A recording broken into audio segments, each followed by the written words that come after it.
High friends, welcome to all of you. PC Patel academy channel में आप सबका स्वागत है दोस्तों। Friends, today we have to start a new chapter that is work and energy. So friends, our today's first topic is work.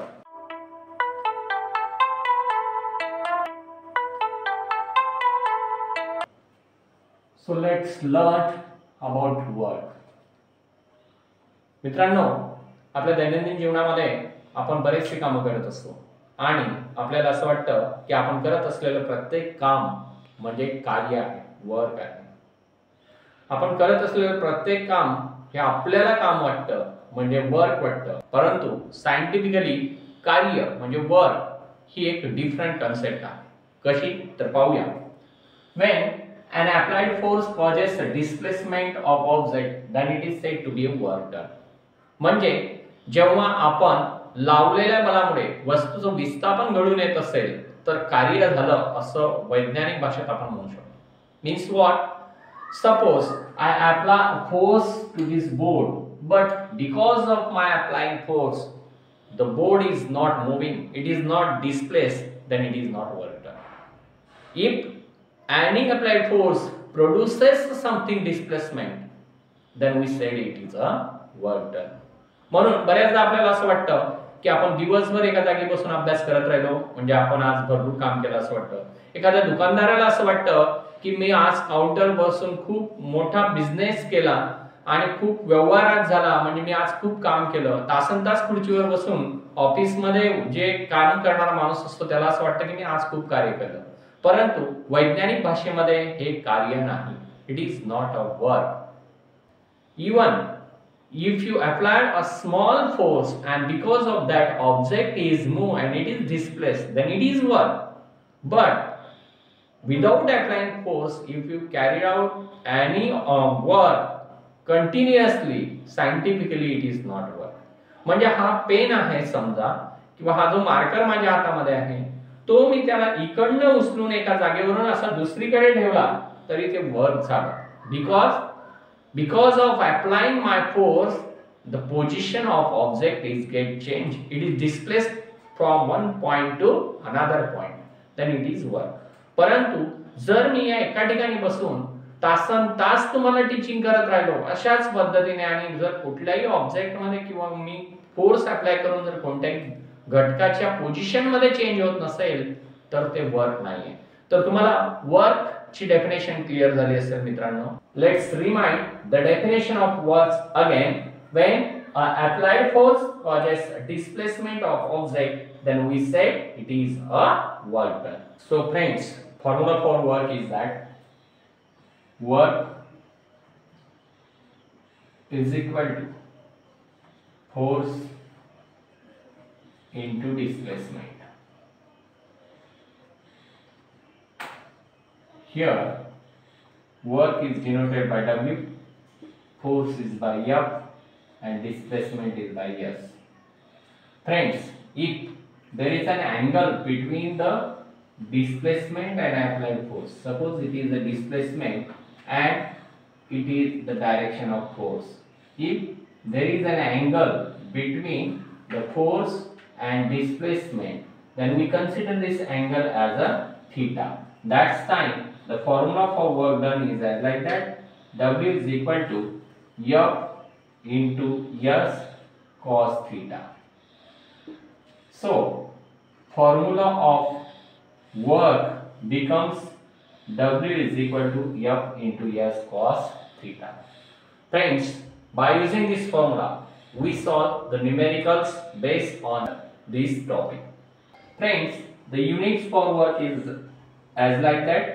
The unit SI unit of work is joule, because here if work is measured in joule, then 1 joule is equal to force is measured in Newton, 1 Newton into displacement is measured in meter, then 1 meter. This 1 joule is equal to 1 Newton into 1 meter. Here it is clear that the SI unit of work is joule, force is Newton and displacement is meter. Now by using the relations of units between the joule, Newton and meter, we have to find out a new relation between the units of work that is the relation between Joule and work.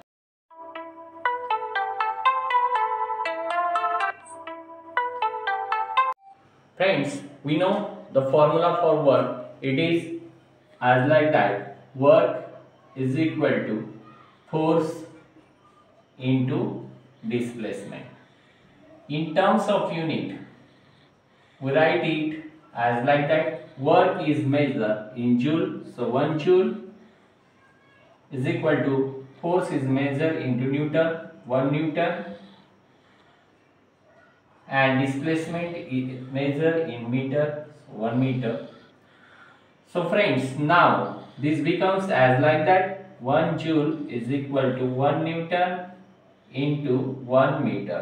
But we know 1 Newton is equal to 10 raised to 5 dyne, and 1 meter is equal to 100 centimeter, means 10 raised to 2 meter. Sorry, 10 raised to 2 centimeter. By using this relation, we write down this as like that. Therefore, 1 joule is equal to, in the place of 1 Newton, we write down here 10 raised to 5 dyne, and in the place of 1 meter, we write 10 raised to 2 centimeter. So friends, now we know the rule of multiplication of indices, that is, when the base is same and there is a multiplication, then we add their index.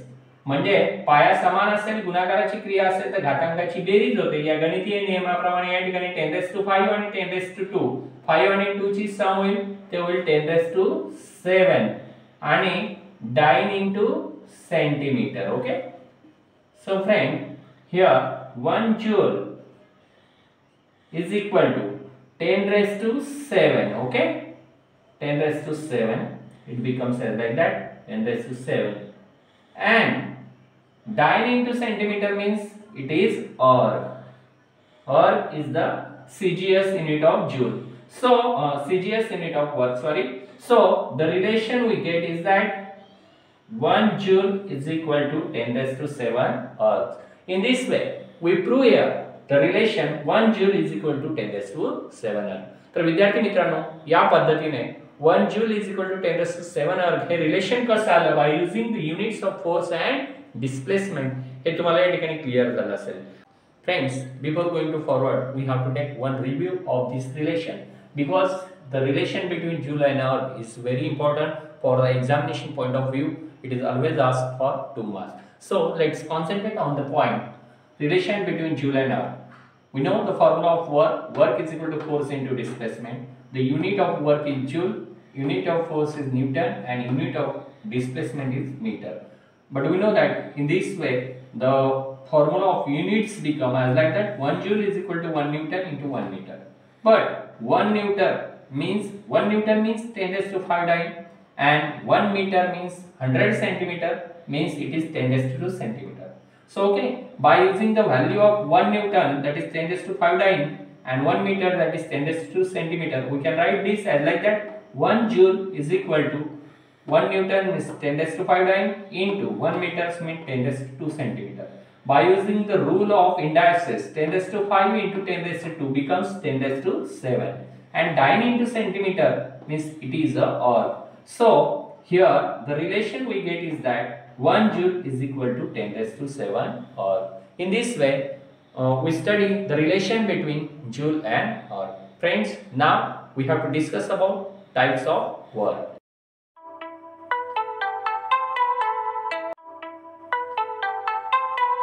So friends, let's study about the types of work. There is 3 types of work done: positive work, negative work, and zero work done. So first of all, we have to study here about the positive work. What is meant by positive work, or when positive work is done? विद्यार्थी मित्रांनो, आपल्याला 3 प्रकारचं work डनचा study करायचा आहे. एक म्हणजे positive work done, negative work done and zero work done. So positive work done म्हणजे काय लक्षात घ्या, जेव्हा वस्तूचं डिस्प्लेसमेंट आणि तिच्यावर अप्लाइड केलेला फोर्स या दोघांची डायरेक्शन सेम असते, म्हणजे दोघांची डायरेक्शन ही एकच असते, त्यावेळेस वर्क डन हे पॉझिटिव्ह असतं. आता हे पॉझिटिव्ह असण्याचं कारण काय, तर जर फोर्स आणि डिस्प्लेसमेंट याच्यामधील जो अँगल असतो थीटा हा त्यावेळेस 0 डिग्रीचा असतो. आणि जर थीटा 0 डिग्री असेल तर वर्कचा जो आपला फॉर्म्युला आहे W is equal to F into S cos theta, तर या फॉर्म्युल्याप्रमाणे या ठिकाणी रिलेशन असं आहे, तर F into S into cos 0. आता कॉस 0 ची जी व्हॅल्यू आहे ती कॉस 0 म्हणजेच व्हॅल्यू ऑफ कॉस 0 जी आहे ती आहे 1. ओके, सो कॉस 0 1 असल्यामुळे या ठिकाणी W is equal to F into S म्हणजे W is equal to Fs असं रिलेशन आपल्याला मिळतं, जे की आपल्याला पूर्ण पॉझिटिव्ह वर्क डन दाखवतं. थोडक्यात लक्षात घ्या पॉझिटिव्ह वर्क डन म्हणजे काय. समजा मी हा पेन आहे, हा पेन या डायरेक्शनला मूव्ह करतोय, म्हणजे याच्यावर मी जो फोर्स अप्लाय करतोय तो या डायरेक्शनला लेफ्ट हँड साइडला, आणि ज्या डायरेक्शनला मी फोर्स अप्लाय करतोय त्याचं डिस्प्लेसमेंट सुद्धा त्याच डायरेक्शनला होतंय. एक्झॅक्टली अप्लाइड फोर्स आणि डिस्प्लेसमेंटची डायरेक्शन याच्यामधील अँगल जो आहे तो 0 आहे. cos 0 असल्यामुळे त्याची व्हॅल्यू 1 असते, म्हणून F cos 0 आणि cos 0 ची व्हॅल्यू 1 असल्यामुळे W is equal to Fs हे रिलेशन या ठिकाणी येत आहे. म्हणजे इथे कॅल्क्युलेशन मध्ये आपल्याला कुठेही निगेटिव्ह साइन किंवा 0 व्हॅल्यू दिसत नाही. So it is a positive work done. आणि थोडक्यात सांगतो, लक्षात घ्या, केव्हाही तुम्ही ज्या वस्तूवर बल अप्लाय करतात, फोर्स अप्लाय करतात, त्या वस्तूचं डिस्प्लेसमेंट जर त्या अप्लाय केलेल्या फोर्सच्या डायरेक्शननेच होत असेल तर त्यावेळेस ते वर्क डन हे पॉझिटिव्ह वर्क असतं. मग जेव्हा आपण एखादी चेअर समजा आपल्या दिशेने खेचतो तर त्यावेळेस आपण जिकडे तिला ओढतो तिकडेच तिचं डिस्प्लेसमेंट होतं, म्हणजे अप्लाय केलेल्या फोर्सच्या डायरेक्शनने डिस्प्लेसमेंट होतं, म्हणून ते सुद्धा पॉझिटिव्ह वर्क असतं. एखादी वस्तू आपण पुढे ढकलत असतो, आपण पुढे ढकलतो म्हणजे फोर्स आपण पुढच्या डायरेक्शनने अप्लाय करतो, ज्या डायरेक्शनने आपण फोर्स अप्लाय करतो त्याच डायरेक्शनने जर तिचं डिस्प्लेसमेंट होत असेल तर त्यावेळेस ते वर्क डन सुद्धा पॉझिटिव्ह वर्क डन असतो. सो बाय युजिंग फॉर्म्युला तुम्हाला वर्क डन पॉझिटिव्ह कसं आहे ते लक्षात आलं असेल, आणि एक्झाम्पलने सुद्धा लक्षात आलं असेल की अप्लाइड फोर्स आणि डिस्प्लेसमेंट दोघांची डायरेक्शन सेम असेल, त्यांच्यामधील अँगल 0 असेल तर त्यावेळेस वर्क डन हे पॉझिटिव्ह वर्क डन असतं. विद्यार्थी मित्रो, अजूनही काही जण आपल्या चॅनलला नवीन असतील तर चॅनलला तात्काळ सबस्क्राइब करा, आणि त्यामुळे अपकमिंग व्हिडिओजचे नोटिफिकेशन्स तुम्हाला मिळतील आणि तुम्ही ते तात्काळ पाहू शकणार. ज्यांनी आपले प्रिव्हियस लेक्चर्स पाहिले नसतील त्यांनी ते पहा, म्हणजे तुम्हाला पुढच्या लेक्चरची सिक्वेन्स लक्षात येईल. So friends, now we have to study next type of work done, that is a negative work. Second type of work done is negative work done. Work डनचा जो दुसरा प्रकार आहे मित्रांनो तो आहे निगेटिव्ह वर्क डन. तर निगेटिव्ह वर्क डन म्हणजे काय नेमकं लक्षात घ्या. जर आपण अप्लाइड केलेला फोर्स आणि त्यामुळे निर्माण होणारा डिस्प्लेसमेंट या दोघांची डायरेक्शन ही अपोजिट असेल, परस्पर विरुद्ध असेल, तर त्यावेळेस जे वर्क डन असतं त्याला आपण निगेटिव्ह वर्क डन असं म्हणतो. कसं लक्षात घ्या, विथ फिगर.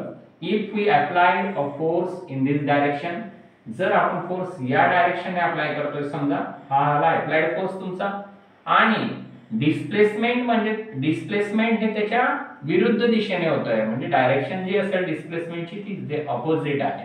म्हणजे अप्लाइड फोर्स आणि डिस्प्लेसमेंट ह्या ज्या दोन्ही संकल्पना आहेत यांच्यामधील जो अँगल आहे हा या ठिकाणी अँगल इन लिनियर प्रमाणे दिसतोय आपल्याला, म्हणजे 180 चा अँगल दिसतोय. ओके, जेव्हा अप्लाइड फोर्स आणि डिस्प्लेसमेंट यांच्यामध्ये 180 चा अँगल तयार होईल त्यावेळेस होणारं वर्क डन हे निगेटिव्ह असेल. कसं, बाय फॉर्म्युला स्टडी करूया. वर्क डनचा फॉर्म्युला आपला W is equal to F means F into S into cos theta. Okay, so in this case the cos theta, value of cos theta is 180 degree. So F into S into cos 180 असं मी direct या ठिकाणी लिहितो. Okay, तुम्हाला लक्षात राहण्यासाठी. So cos 180 degree आहे आणि cos 180 ची व्हॅल्यू काय आपल्याला माहिती आहे. सिन्स cos 180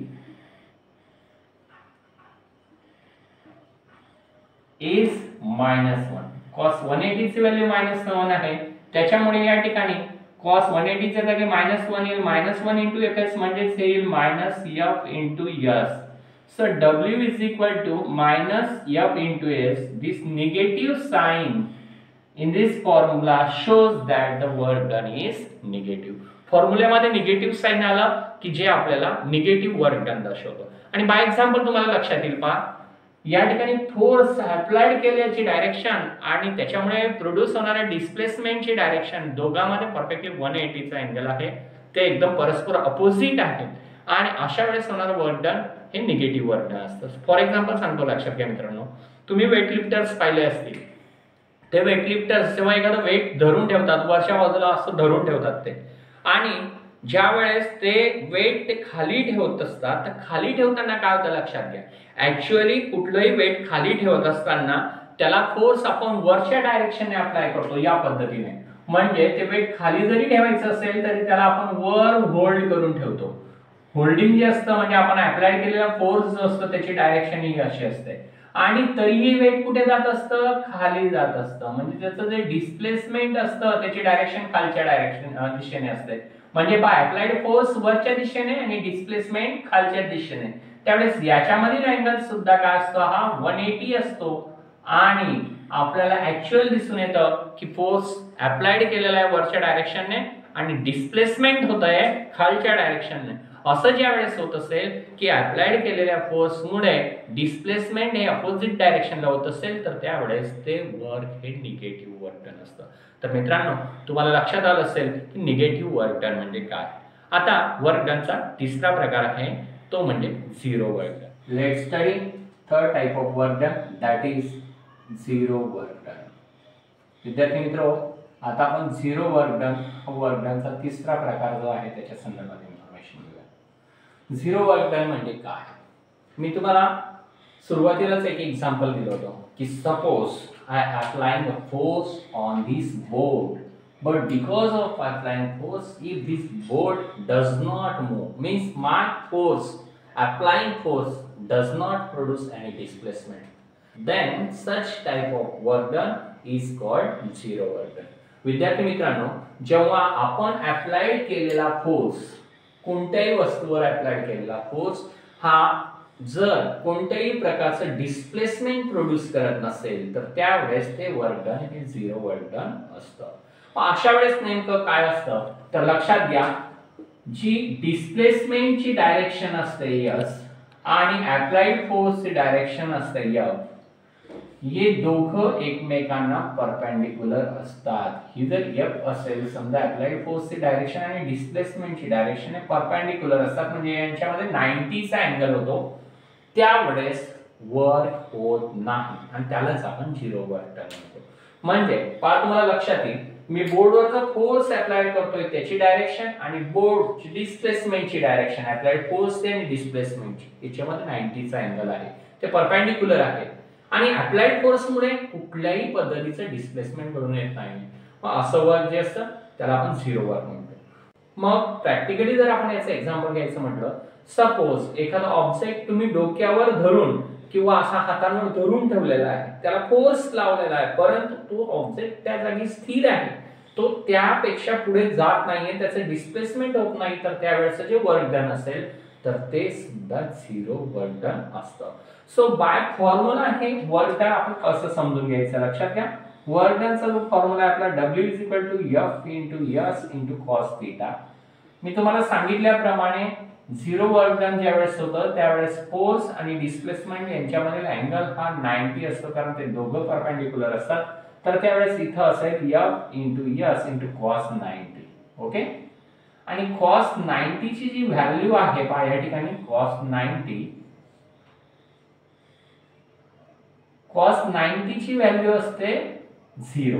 म्हणजेच पहा F × S सिन्स cos 90 जो आहे त्याची व्हॅल्यू 0 आहे, ती आपण या ठिकाणी मेन्शन करू. cos 90 = 0 आणि cos 90 0 असल्यामुळे cos θ च्या जागी या ठिकाणी काही 0 येईल. So F × S × 0 becomes all product. 0 ला कोणत्याही संख्येने मल्टिप्लाय केलं तरी त्याचा आन्सर 0च होतं. म्हणजे ही होल टर्म जी आहे ती त्यावेळेस 0 होऊन जाते, म्हणजे W = 0. हे रिलेशन आपल्याला मॅथमॅटिकली या ठिकाणी मिळतं आणि हे मॅथमॅटिकली सुद्धा प्रूव्ह होतं की या ठिकाणी जेव्हा दोघांमधील अँगल 90 असेल त्यावेळेस वर्क डन हे 0 होतं आणि आपल्यालाही लक्षात येतंय की फोर्स जरी अप्लाइड केला असेल पण तो अप्लाइड फोर्स डिस्प्लेसमेंट कॉज करत नसेल तर त्यावेळेस ते वर्क हे 0 वर्क असतं.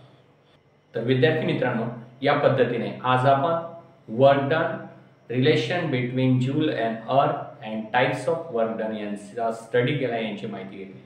आजचा आपला सेशन तुम्हाला नक्कीच आवडलं असेल तर लाईक करा, कमेंट करा, शेअर करा आणि आपल्या चॅनलला सबस्क्राईब करा. धन्यवाद.